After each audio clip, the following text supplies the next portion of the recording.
Mr. Chairman. Thank you very much. I feel the need, sir, to respond to a couple of the speakers on the other side of the House. The first is the Honourable John Banks. Let's be absolutely clear about what the Honourable John Banks is advocating. If he doesn't get his way, if the Green Party's amendment, which we on this side of the House support, but if John Banks supports, if he doesn't get his way, he wants the status quo to continue.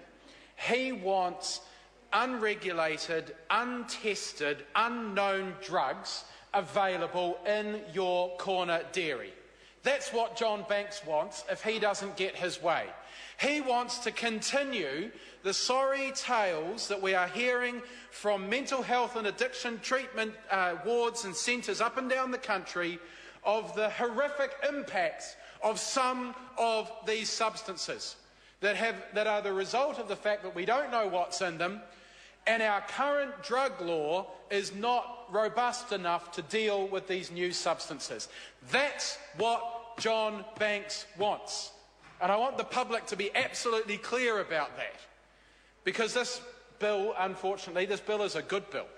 It's a really good piece of legislation that I support wholeheartedly. I've been asking the government to get on with this for a long time, actually. It's a really good bill, and unfortunately the debate has been completely derailed. And I see members opposite nodding, and I think we have some agreement here about the fact that it's been derailed, but it certainly hasn't been helped by the government's intransigence on this issue.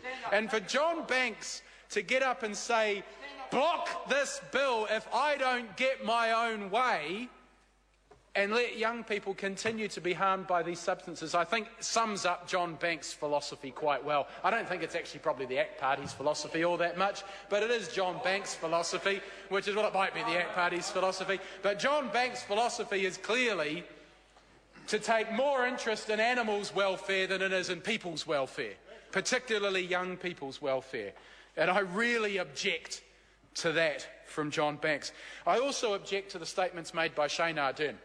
Now, Shane Ardern was on the Select Committee. He watched the way it operated. He watched the really constructive approach. Yes, he was a casual observer of the process, and he watched as members from around the House, members from different parties, tried to work constructively. But let's unpick what Shane Ardern said. He said that the only reason opposition members wanted to hear the submissions about animal welfare is because we wanted to slow down this process. And he used that emotive statement deliberately because he knows how much the public actually wants Parliament to get on with passing this legislation. Let's just show how that nothing could be further from the truth. This bill was originally introduced in the House in February.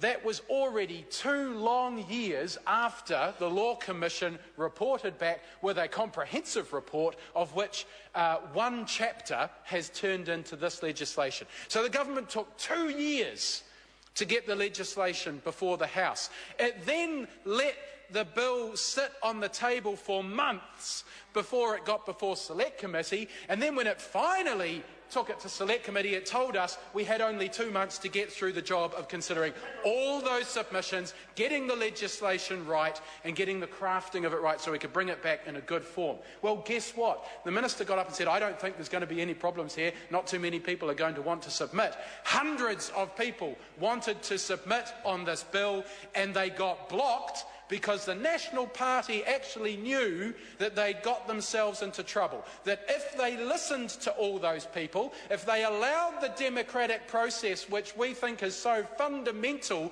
to life here in New Zealand, to go ahead as it is designed to do, there is no way we would have got this bill back to the House in time. And that is purely a function of the government's failure to prioritise these issues and get this bill to the House before this year. That is why we had the issue of whether or not we could hear submissions. Now, the chairman took advice, and I appreciate that the chairman got advice that the issues of animal welfare were out of scope. That did not stop the Select Committee from hearing the submissions. It did not stop the Select Committee from hearing the submissions. The thing that stopped the Select Committee from hearing the submissions was the National Party members voting against it. We then didn't hear those submissions. We then got advice, and this is where Mr. Chairman. Kevin Hay. Thank you, Mr. Chair. Mr. Chair, the issues of animal testing addressed by Mojo Mather's SOP are primarily related to Part 2. So I'll return to that theme later on. But in the meantime, I wanted to address several issues in Part 1 and to respond to several of the other contributions that have been made. Firstly, Brendan Horan's